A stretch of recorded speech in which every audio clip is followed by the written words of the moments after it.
Info terbaru di SN News kali ini terkait dengan pendaftaran P3K tahap kedua tahun 2024. Terkait dengan pemilihan formasi ini sudah berlangsung ya sahabat-sahabat. Mohon maaf, awalnya itu tanggal 19, 18 itu sudah bisa memilih formasi sebagian ya sahabat-sahabat. Namun untuk tanggal 20 ini sudah hampir semuanya bisa memilih formasi.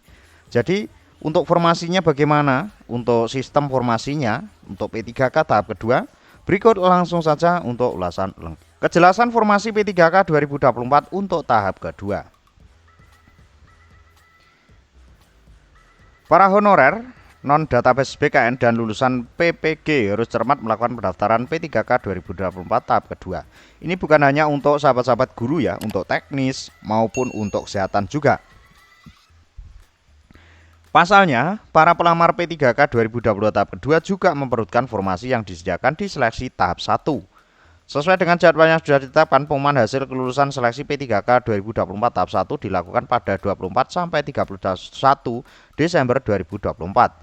Sementara masa pendaftaran P3K 2024 tahap 2 ialah 17 November hingga 31 Desember 2024. Jadi para pelamar P3K 2024 tahap 2 baru bisa melihat jumlah real formasi yang akan diperebutkan setelah ada pengumuman kelulusan tahap 1. Bisa dibilang pelamar P3K tahap 2 berebut sisa formasi tahap 1. Namun untuk bisa mengetahui perkiraan sisa jumlah formasi tidak harus menunggu pengumuman kelulusan tahap 1. Untuk bisa mengetahui perkiraan jumlah sisa formasi bisa dilihat berapa jumlah pelamar di masing-masing formasi P3K 2024 tahap 1 yang lulus tahap seleksi administrasi alias dinyatakan memenuhi syarat atau MS. Jumlah formasi P3K 2024 tahap 1 dikurangi pelamar MS. Itulah perkiraan kasar jumlah formasi yang akan diperolehkan para honorer non-ASN, non-database BKN dan lulusan PPG pada seleksi P3K tahap 2. Untuk sahabat-sahabat yang kesehatan dan teknis adalah sisa dari pendaftar formasi tahap pertama.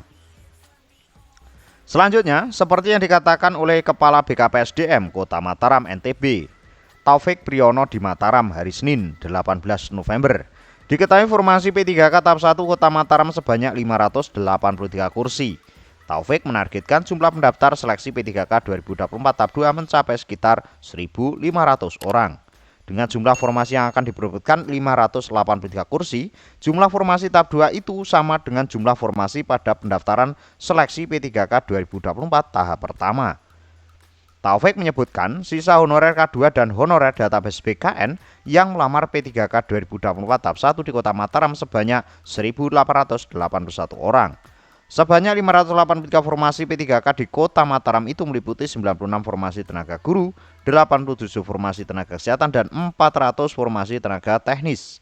Jadi, formasi P3K tahap pertama 583 itu akan diperebutkan juga oleh pelamar pada tahap kedua, kata Taufik. Jadi dari informasi kali ini terkait dengan formasi P3K tahap kedua, yaitu formasinya sama dengan tahap 1 dan nanti akan berebut dengan tahap pertama. Jadi siapa yang nilainya paling tinggi itu nanti yang akan mendapatkan posisi kelulusan.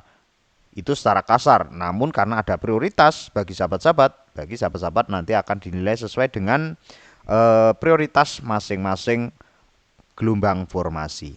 Mudah-mudahan informasi ini bisa bermanfaat ya sahabat-sahabat. Pantau informasi terbaru hanya di SN News. See you next video.